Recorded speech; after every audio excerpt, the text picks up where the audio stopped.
जाणून बुजून टार्गेट केलं जात आहे.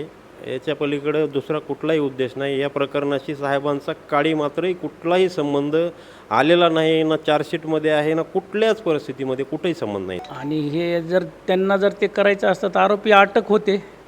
त्यांना काय करायची, कशी शिक्षा द्यायची ते द्यायला पाहिजे होती. हे आता राजीनामा घ्यायचा आणि ह्याच्यावर आरोप करायचे म्हणजे धनंजय मुंडे साहेबावर हे चूक आहेत.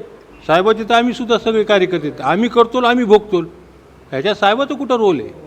धनंजय मुंडे यांनी आज मंत्रिपदाचा राजीनामा दिला आणि त्यानंतर आपण परळीत पोहोचलो. त्यांच्या मतदारसंघात त्यांच्या संपर्क कार्यालयात, हे धनंजय मुंडे यांचं संपर्क कार्यालय आहे, जगमित्र संपर्क कार्यालय. इथूनच धनंजय मुंडे यांचा संपूर्ण कारभार जो आहे परळीतला चालतो. आज या ठिकाणी दररोजच्यापेक्षा थोडी शांतता दिसते आहे. काही पदाधिकारी इथं आहेत, काही जण येत आहेत, विचारपूस करून जात आहेत. या पदाधिकाऱ्यांशी संवाद साधण्याचा आपण प्रयत्न करू.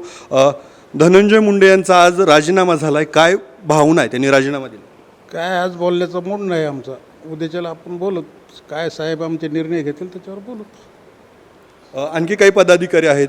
गेल्या 80 दिवसापासून सातत्यानं धनंजय मुंडे यांच्या राजीनाम्याची मागणी होत होती. आज मुंडे साहेबांनी राजीनामा दिला. काय भावना? नाही, त्याच्यावर आम्ही काही बोलण्याच्या मनस्थितीत नाही आहेत. फक्त साहेबांनी ट्विट करून जे त्यांचा निर्णय नैतिकतेला धरून जो साहेबांनी राजीनामा जे दिलेला आहे ते काय आम्हाला पटणारं नाही. परंतु साहेबांनी स्वतः जो निर्णय घेतलेला आहे त्या निर्णयासोबत आम्ही सदैव परळीकर या नात्यानं आम्ही साहेबांच्या सोबत असू. काल संतोष देशमुख यांचे काही फोटो समोर आले. कवऱ्याची परिसीमा गाठणारे ते फोटो होते आणि त्यानंतरच धनंजय मुंडे यांनी राजीनामा दिला.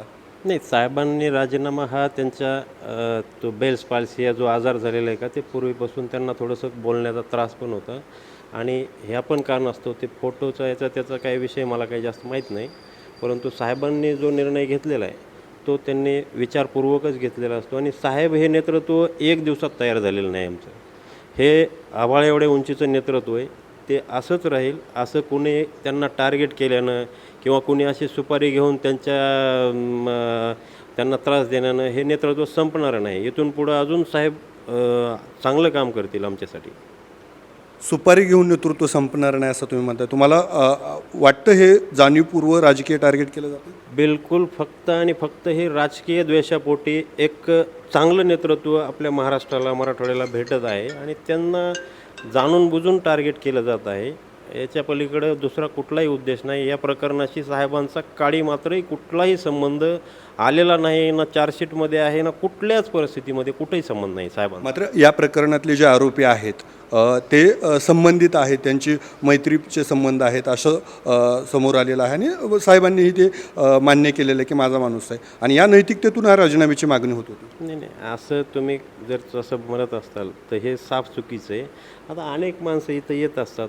साहेबांचं कार्यालय, जगमित्र कार्यालय कोणा एकासाठी नाही. आता आम्ही सगळे बसलेलो आहोत, आम्ही पण कार्यकर्ते आहेत, आम्ही छोट्या गावाचे आम्ही सामान्य माणसं आहेत.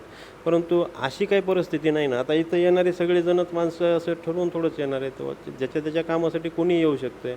असं नाही किंवा तो येणारा कोण आहे, काय चांगला आहे की वाईट आहे, हे असं आम्ही व्हेरीफाय कोणी करू शकत नाही ना. आज राजीनामा झाला आहे. पहिली भावना काय आहे राजीनाम्याबद्दल?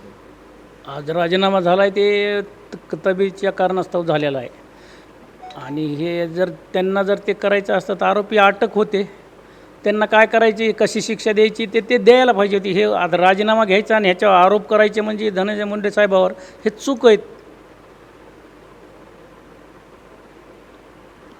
राजकीय द्वेषातून टार्गेट केलं जातं असं वाटतं? हो, राजकीय द्वेषातून 100% टार्गेट केलेलं आहे.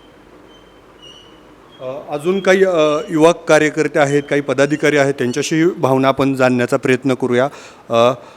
आज गेल्या 80 दिवसापासून धनंजय मुंडे यांच्या राजीनाम्याची मागणी होत होती. आज राजीनामा त्यांनी दिलेला आहे.